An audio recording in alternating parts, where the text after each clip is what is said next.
This week at Bungie, the Guardian games rage on, with Titans in a surefire lead, at least for the moment.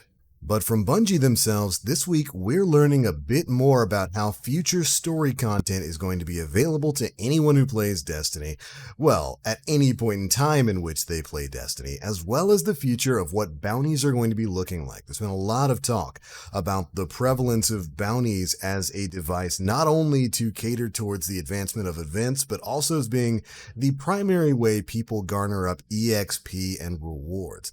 All of that and more is discussed in this week's issue of the Bungie Weekly blog, This Week at Bungie, for the week of April 30th, 2020. What's going on, Guardians? My name is The Black Link, and we're going to be covering all of that and more in this video here. So, let's go ahead and dive on in. Now, of course, Guardian Games is ongoing, and those Titans are very solidly in the lead. Bungie takes the time to talk a bit about the Guardian Games in the beginning of the TWAB, and they actually go in depth into how they weigh the different classes' participation for this event. Of course, we know that there are more hunters in active rotation with active accounts on Destiny 2 right now than there are Titans and Warlocks. So, of course, they have to weigh the medals that those classes deposit a little bit differently from Titans and Warlocks, and they go in depth on how exactly they calculate all that stuff out. It's really rather fascinating. If you wanted to get deeper into how Bungie figures out how to weigh the different classes, there is, of course, a link to the TWAB in the description box below where you can read it all for yourself. It's way too much for me to try to break down. But while that event goes on for the next few weeks, we also have an ongoing conversation about how seasons are going to be evolving throughout Destiny. In particular, a topic of conversation over the past few weeks' TWABs have been how seasons are going to be evolving moving forward. And this week, we get some really interesting information on how story content is going to be changing. And of course, how that's going to be tying into the activities that we as players have access to. Here's what they had to say. Activities that will last the entire year. Beginning in Season 12, the core parts of the activity experience will live on after the season has ended. For late players joining in future seasons, we want to give you the opportunity to jump straight into the heart of the older activity experiences without all of the previous season-specific requirements. We want to remove any competing and distracting elements with the new active season, which has its own ritual progression, but the actual activity experience stays. Let me give an example of how this might work in the future using Season of Dawn to illustrate. With our new approach, when Season of Dawn concluded, we would have left behind the Saving Saint 14 quest, the exotic quest to acquire the Devil's Ruin and Bastion, and the Sundial activity. We would sunset the Obelisk experience to reduce clutter in the quest log and to keep bounty quantity from inflating across the game, and deprecate the Fractaline currency so it could be safely removed from the player's inventory. The obelisks were time-intensive, and we do not want to overload a player's choices in engaging in the current seasonal ritual versus the past seasonal ritual. This is our current plan for Year 4. But, like everything else, these plans and exactly how content persists will change and evolve as we work. Destiny 2 will still have moments woven into the overall universe narrative where we remove old content and allow for new content and stories to grow in its place. As we've said in the past, we cannot continue to grow the Destiny universe infinitely. There's lots of reasons for this, technical, resourcing, as well as from an overarching universe design standpoint. Finding the balance of creating and maintaining content in our ongoing narrative is a necessary part of continuing to build on Destiny 2. And taking a break there just to explain a little bit of what they're talking about here. I like this. They're basically saying that some of these activities that they've been adding in during seasonal content, they give the example of the Sundial, which was a really fun activity that of course went away after Season of the Dawn ended. Activities like that, they want to leave in the game for players who weren't around during the time in which they were introduced to still be able to experience. So moving forward, an activity like, say, the Sundial would persist beyond its original season, but the other season-specific stuff like the obelisks that we had to activate and then, dump Fractaline into in order to level up and get the additional bounties and stuff like that were tied to them, that would go away, but the main 6-man or 3-man activity that was tied to them would generally stay. And I like that. Bungie's basically saying that they don't want to get rid of all of the fun activities that they're coming up with. These have basically taken the form of six-man horde mode type activities basically since the Menagerie came out. And they don't want to keep making these activities and then dumping them and then making a new version of it to put out. They want to leave this stuff in the game so that players who come in after those seasons have passed can still experience it. And they also went on to talk in the TWAB about story missions. They want story missions like the Save Saint 14 story mission. Using that for an example. They want that to maintain in the game. They want it to persist in the game. So if you jump into Destiny sometime next year, let's say March 2021, you can still go back and experience that storyline and the exotic quest that was tied to it. But without all of the unnecessary filler like the obelisks, or to compare it to the Season of the Worthy, I'd imagine the Seraph bunkers would be. So if they were to apply this from this season moving forward, I'd imagine stuff like the Seraph Tower public events are going to persist, but the bunkers themselves are going to go away. That would be the example I think that would apply here. And again, like I said, I like it. I like that idea. I like these activities, and it bums me out when some of them, get taken away. The Sundial was a really fun activity, although I will still make the argument that all Bungie has to do, they can get rid of the rest of these six-man activities, revamp the Menagerie, start putting in new loot into the Menagerie on maybe a season-by-season basis. I'll be in the Menagerie all the time. I love that place. But still, this is a good change. Next up, they talk a bit about how rewards are going to be remaining and persisting throughout seasons. Here's what they said. With the seasonal activities persisting, a player will need a good reason to go play them. Agreed.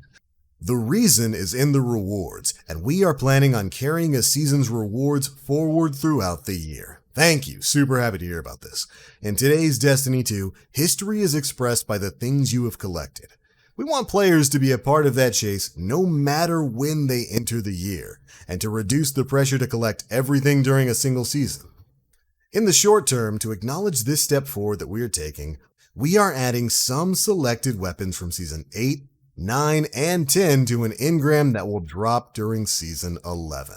And again, this is a fantastic change. FOMO, the fear of missing out, has been something a lot of people in the community have been talking about for the past couple of weeks, where they believe that Bungie has been relying a bit too heavily on the fear of missing out. That fear of not getting to season rank 100 and getting the ornaments. That fear of not playing throughout the season and getting the God-rolled version of the 7th Seraph Officer Revolver or something like that, just to give an example of something that's available currently in this season.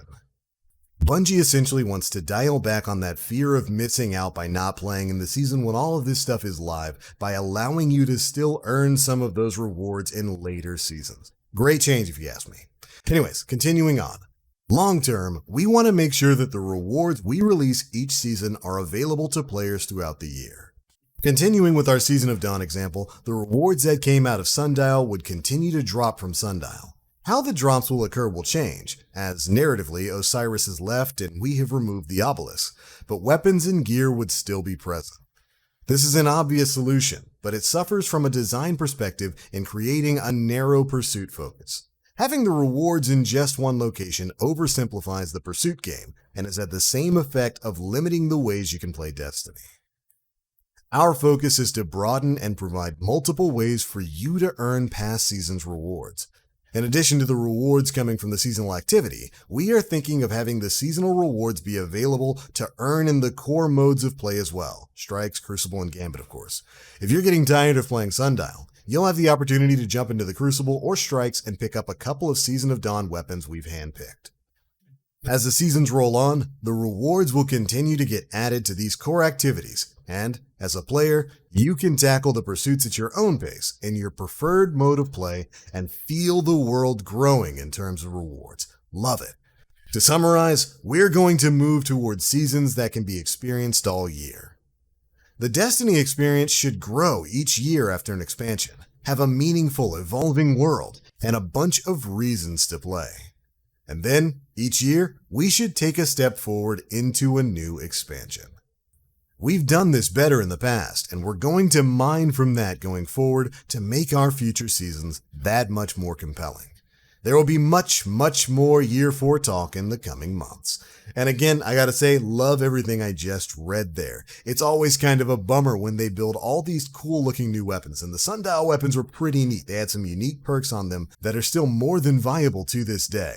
So I'm really happy to see that Bungie moving forward isn't going to just completely get rid of their seasonal unique weapons and hopefully armor as well, and will instead still allow you to earn them by keeping those activities around, and then even better, putting those weapons into the general loot pool for core activities like Crucible and Strikes and whatnot. That way you can play what you want and still have a chance at getting the things that you want to get. Fantastic move. Can't wait to see this get implemented. I think they said starting next season. But that isn't the only FOMO talk we have in this week's TWAP. We get to hear from Bungie design lead Tyson Green about how exactly they're going to be changing the way we interact with bounties moving forward. Or I guess more accurately, the role bounties play in the game and how exactly they're going to be shifting away from weekly FOMO. Here's what he had to say.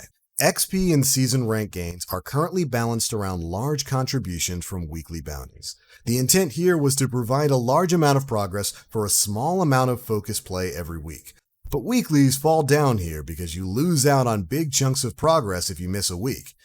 And they're strained between too little progress for single character players and too much repetitive work for triple character players.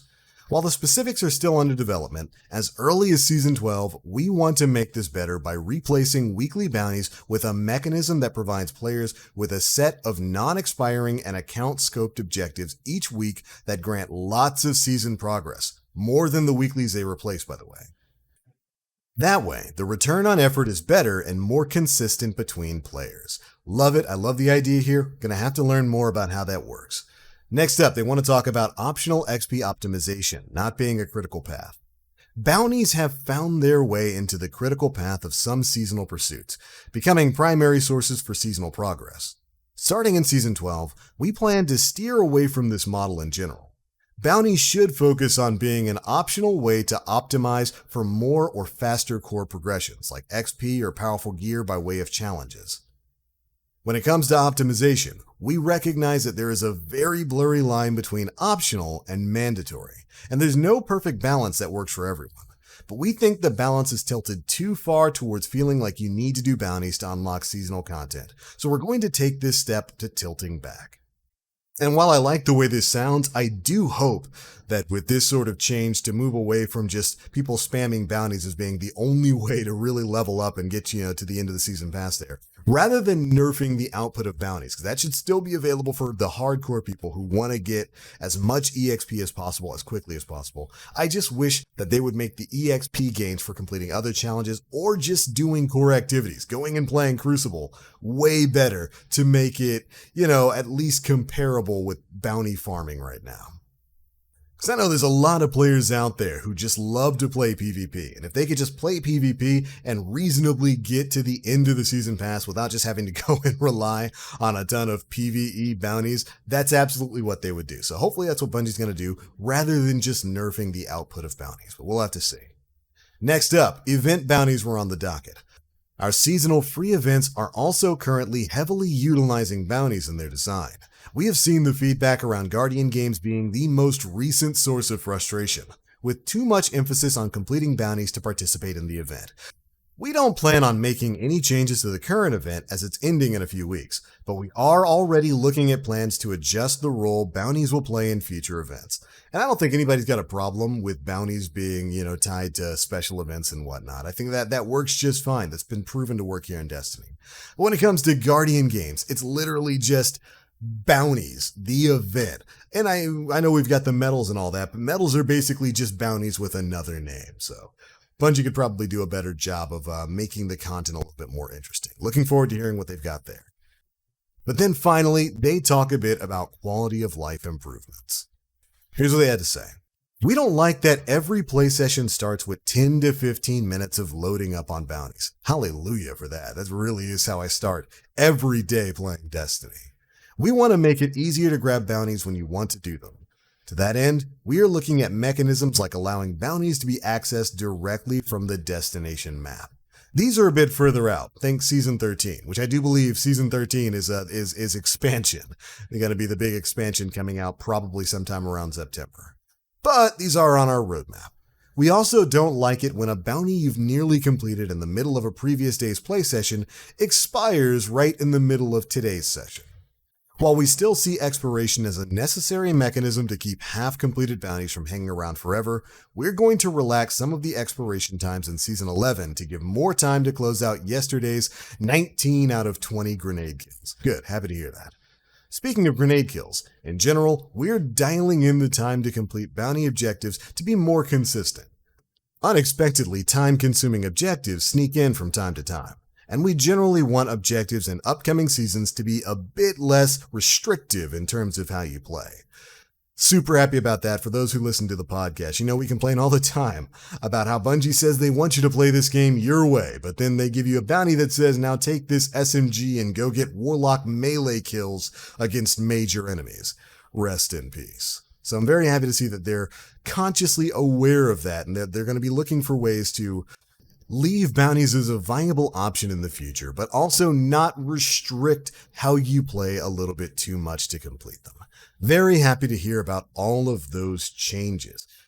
There's certainly a lot to look forward to in upcoming seasons. I'm really looking forward to seeing how Bungie is going to manage some of these pretty revolutionary changes when it comes to seasons, you know, leaving some of those story missions and exotic quests around for players who come in at later points in Destiny's future to enjoy, leaving stuff like the major activities that they add in during seasons. All that is great, and I love what they're talking about here with the change to bounties and the refocusing on FOMO. That is such a huge thing going on in the game right now, and I can't wait to learn more about what Bungie's going to be doing.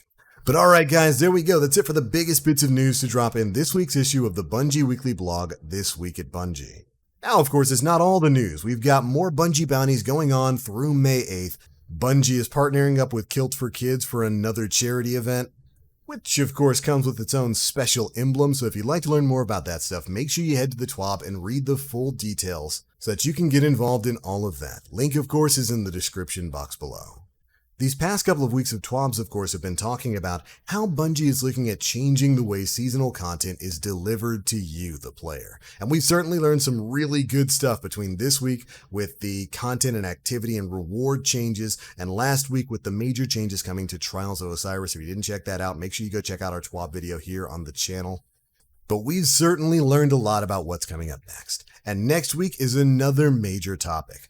Next week, Bungie plans to talk about Eververse feedback and some changes we'll be making to the store in future seasons.